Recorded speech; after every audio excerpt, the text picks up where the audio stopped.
इंद्रियों की संतुष्टि करने में ही जीवन निकल जाता है।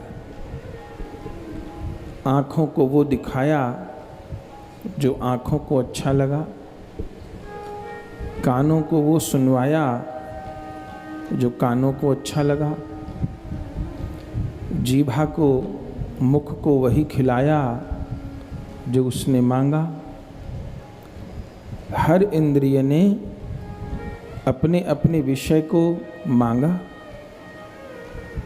और चूंकि ये मन अनंत जन्मों से भगवान से विमुख है, संसार में ही रमा हुआ है, तो मन की स्वाभाविक प्रवृत्ति है संसार की ओर आकृष्ट होने की, और सारा जीवन इंद्रियों को तृप्त करने में ही निकल जाता है।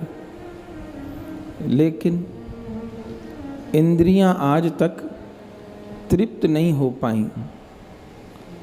इतना भोजन किया, इतना पौष्टिक आहार लिया, सोए, जाने क्या क्या किया, लेकिन फिर भी दिन प्रतिदिन इंद्रियां क्षीण होती चली गईं, कमजोर होती चली गईं।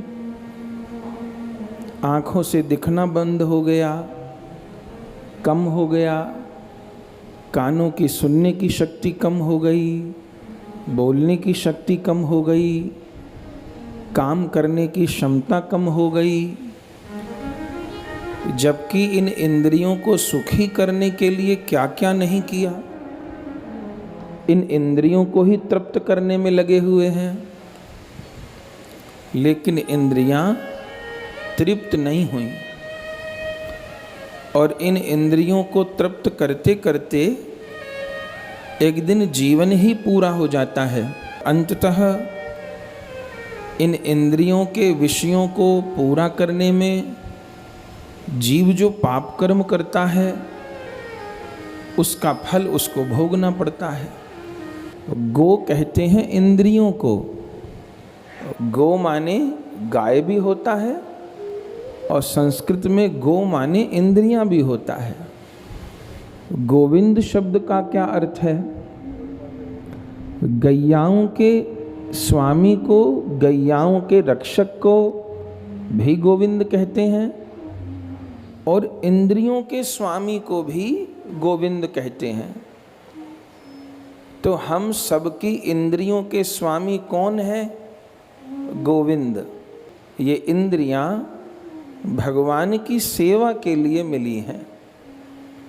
इन कर्मेंद्रियों के द्वारा, इन ज्ञानेंद्रियों के द्वारा प्रभु की सेवा करें, और फिर परिणाम क्या होगा? अच्छे से सेवा की तो जो भी हमको काम मिला है उसको प्रभु की सेवा मान के करें। हर कार्य को भगवत सेवा मान के करें, भगवान को अर्पण करके करें, और भगवान की प्रसन्नता के लिए करें।